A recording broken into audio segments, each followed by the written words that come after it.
Bismillahirrahmanirrahim. Assalamualaikum warahmatullahi wabarakatuh. Innal hamdalillah nahmaduhu wa nasta'inu wa nastaghfiruh wa na'udzubillahi min syururi anfusina wa min sayyiati a'malina may yahdihillahu fala mudhillalah wa may yudhlil fala hadiyalah. Wa asyhadu an la ilaha illallah wahdahu la syarikalah wa asyhadu anna Muhammadan abduhu wa rasuluh. Sesungguhnya segala puji hanya milik Allah. Kami memujinya, memohon pertolongan dan ampunan kepadanya. Kami berlindung kepada Allah dari kejahatan diri kami dan kejelekan amal perbuatan kami. Jamaah sekalian yang dirahmati Allah. Bulan Ramadan dikenal dengan bulan pengendalian hawa nafsu. Selama sebulan penuh, siang dan malam, kaum muslimin ditempa untuk belajar mengendalikan hawa nafsu.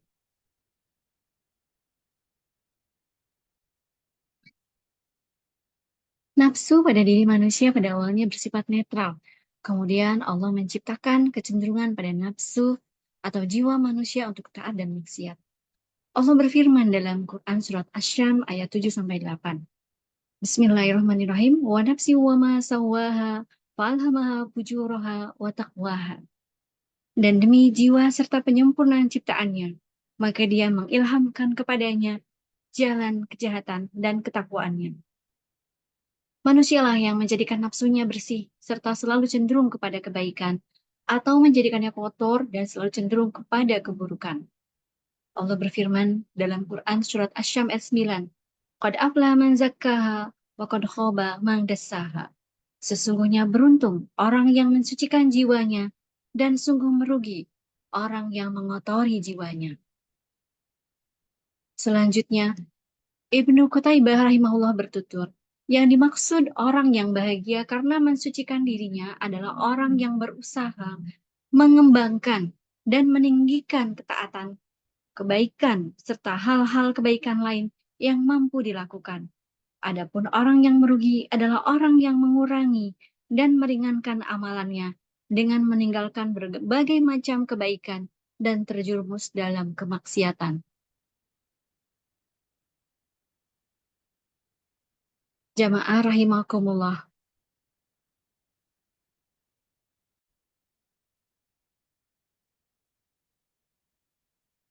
Imam Al-Ghazali berkata, abid atau ahli ibadah, orang yang ahli beribadah, disibukkan oleh penghalang-penghalang yang terdiri dari 4 macam, yaitu dunia, makhluk, setan, dan nafsu. Ia menegaskan bahwa abid wajib menghilangkan penghalang itu dari dirinya dengan cara apapun, supaya sampai kepada maksudnya, yaitu dengan cara syuhud pada dunia, mengasingkan diri dari makhluk, memerangi setan, dan mengalahkan nafsunya. Namun Al-Ghazali mengakui bahwa nafsu merupakan yang paling berat dan paling dahsyat dari yang lain. Ia tidak mampu dikalahkan dengan satu kali saja. Nafsu itu bagaikan musuh dalam selimut yang sangat sukar untuk dihilangkan, karena ia berada dalam diri kita. Berbeda dengan penghalang lain yang semuanya berada di luar diri kita. Karena itulah, Al-Ghazali mengaku bahwa nafsu adalah yang paling dahsyat dari 4 macam penghalang ibadah itu.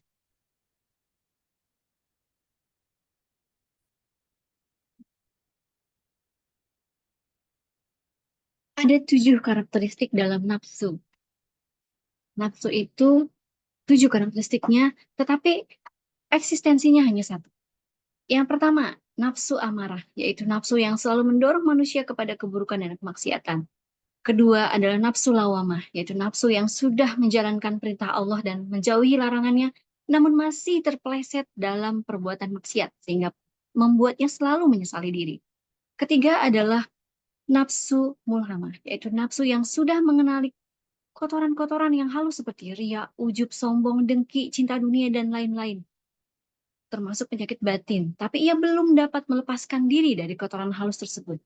Sedangkan yang keempat adalah nafsu mutmainnah, yaitu nafsu yang sudah bersih dari kotoran halus dan telah berganti sifat tercelanya menjadi sifat terpuji. Sudah berakhlak dengan akhlak Allah yang jamaliyah, berupa kasih sayang, lemah lembut, kemuliaan, dan lain sebagainya. Disinilah awal mula seseorang sampai kepada Allah, tapi ia masih belum bersih dari kotoran-kotoran yang halus, seperti syirik kafi dan cinta menjadi pemimpin. Berikutnya adalah nafsu rodiyah, yaitu nafsu yang telah sampai makom fana, tapi ia masih melihat diri telah fana sehingga dapat membawanya kepada ria. Yang keenam adalah nafsu mardiyah, yaitu nafsu yang telah fana dari fana dan sudah tenggelam dalam lautan tauhid. Sedangkan yang ketujuh adalah nafsu kamilah, yaitu nafsu yang sudah sempurna atau kamil. Berdasarkan klasifikasi nafsu itu, nafsu yang harus dikalahkan adalah nafsu amarah dan 3 nafsu lainnya. Berikutnya adalah Allah menjadikan sifat dengan potensi nafsu ini agar muncul takwa dari hambanya. Karena ketika kita diuji dengan sifat bohong, maka berarti diperkenalkanlah sifat jujur. Allah menciptakan nafsu sombong untuk mensucikan dengan mendatangkan lawannya, yaitu sifat rendah hati. Dan nafsu marah ini akan memunculkan kesabaran. Poin utamanya adalah sucikan dengan sifat baik kita, dan ajaran ini hanya ada dalam ajaran Islam. Profesor Dr. Hisanori Kato dari Chuo University Tokyo dalam kunjungannya ke Indonesia menyatakan bahwa orang Islam lebih hebat dari orang Jepang. Orang Jepang sehebat-hebatnya meskipun Jepang terkenal dengan disiplin, rapi, dan integritas yang luar biasa, namun ketika putus asa mereka bunuh diri. Disampaikan oleh beliau ketika menjadi tamu dalam sebuah universitas di Indonesia. Sedangkan orang Islam ketika putus asa memunculkan sikap baiknya. Kemudian bagaimana cara mengendalikan hawa nafsu itu? Bagaimana supaya jiwa kita menjadi jiwa yang riyadhah dan mutmainah? Untuk memunculkan jiwa riyadhah dan mutmainah, Rasulullah SAW bersabda, tidak beriman atau tidak sempurna imannya salah seorang dari kalian hingga nafsunya atau keinginannya mengikuti apa yang aku bawa. Hadis riwayat Tabrani. Kemudian dalam surat Al-Jasiyah juga disampaikan bahwa "Tsumma ja'alnaka 'ala syari'ati minal amri fattabi'ha wa la tattabi' ahwa'al ladzi la ya'lam." Kemudian kami engkau Muhammad mengikuti syariat dari agama ini, maka ikutilah syariat itu dan janganlah engkau ikuti keinginan orang-orang yang tidak mengetahui. Ayat ini menjelaskan bahwa mengikuti hawa nafsu akan berlawanan dengan mengikuti wahyu, sehingga wahyu hanya akan sempurna jika menjauhkan dari pengaruh hawa nafsu.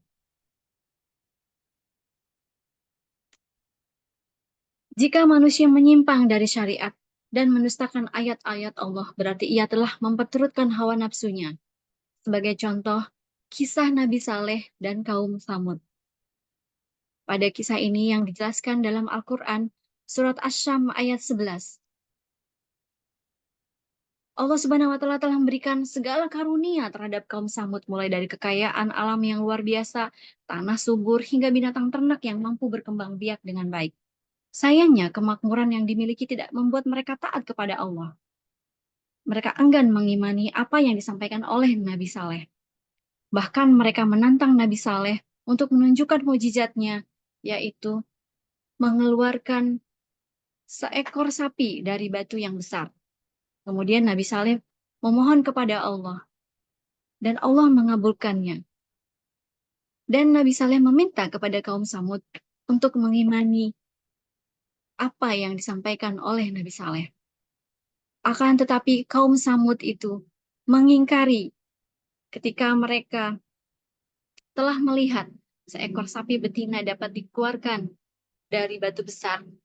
Nabi Saleh menyampaikan bahwa supaya mereka memelihara sapi betina tersebut dan tidak berperilaku buruk kepadanya.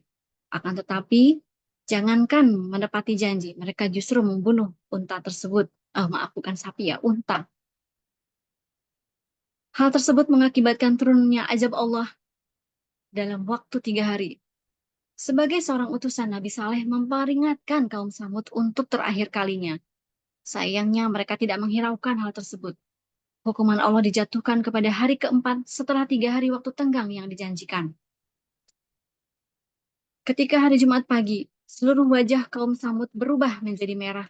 Pada sore hari mereka berkata, sudah 2 hari berlalu dari waktu yang ditentukan, pada hari selanjutnya, seluruh wajah mereka berubah menjadi hitam. Dan keesokan harinya setelah matahari terbit, terdengar suara yang keras dari atas sehingga memecahkan jantung mereka. Dan dari bawah mereka bumi terguncang dengan sangat keras. Maka tidak lama kemudian nyawa-nyawa pun melayang.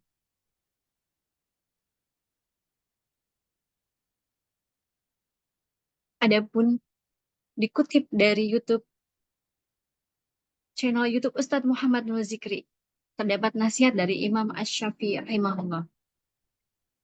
Tolabu fudulid dunya uqubatun aqabalahu biha ahlu tauhid.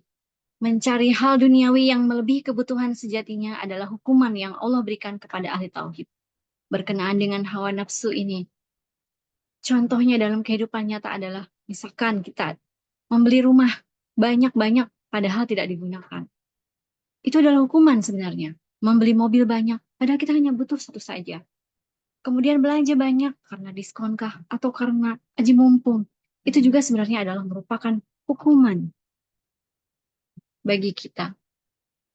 Lalu bagaimana kalau besok meninggal lalu dihisab? Apakah kita mampu mempertanggungjawabkannya di hadapan Allah Subhanahu wa taala?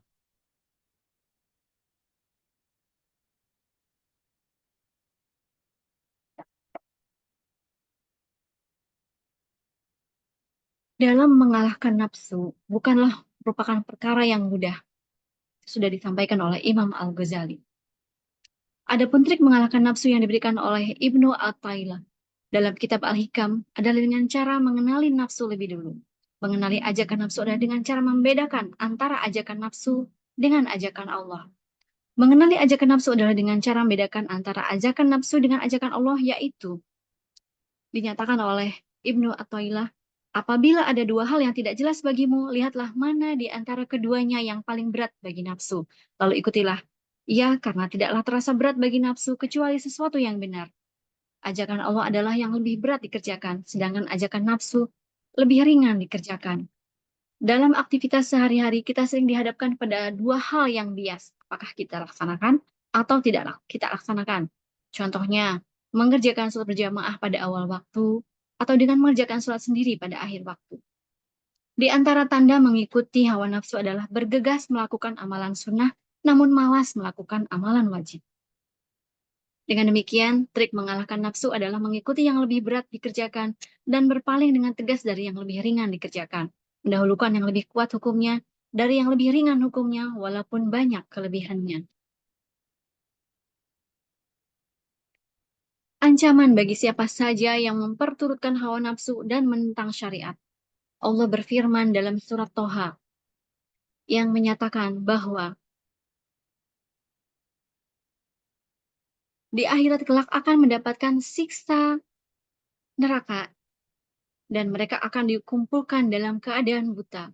Padahal sebelumnya mereka dapat melihat. Hal itu karena mereka mengabaikan peringatan dari ayat-ayat Allah. Allah hanya memanggil nafsu, mutmainah, rodiyah, mardiyah, dan nafsu kamilah. Dari 7 karakteristik nafsu tadi, 3 adalah nafsu yang buruk dan 4 adalah nafsu yang Allah panggil dalam surat Al-Fajr ayat 27 sampai 30. Ya ayuhan nafsul mutmainah, hai jiwa-jiwa yang tenang, irji'i ila rabbiki radiyatan mardiyah. Kembalilah kepada Tuhanmu dengan hati yang ridho dan diridhoinya. Fadkhuli fi ibadi, maka masuklah ke dalam golongan hamba-hambaku. Wadkhuli jannati, dan masuklah ke dalam surgaku. Hadirin yang dirahmati Allah. Bulan Ramadan ini merupakan bulan penuh keistimewaan ibadah yang berlipat ganda pahalanya bagi orang yang mengerjakannya. Sebagaimana diketahui bahwa dalam bulan puasa itu setan dibelenggu, namun nafsu masih tetap ada dalam diri manusia. Nafsu itulah yang membuat orang-orang yang berpuasa gagal atau tidak sempurna.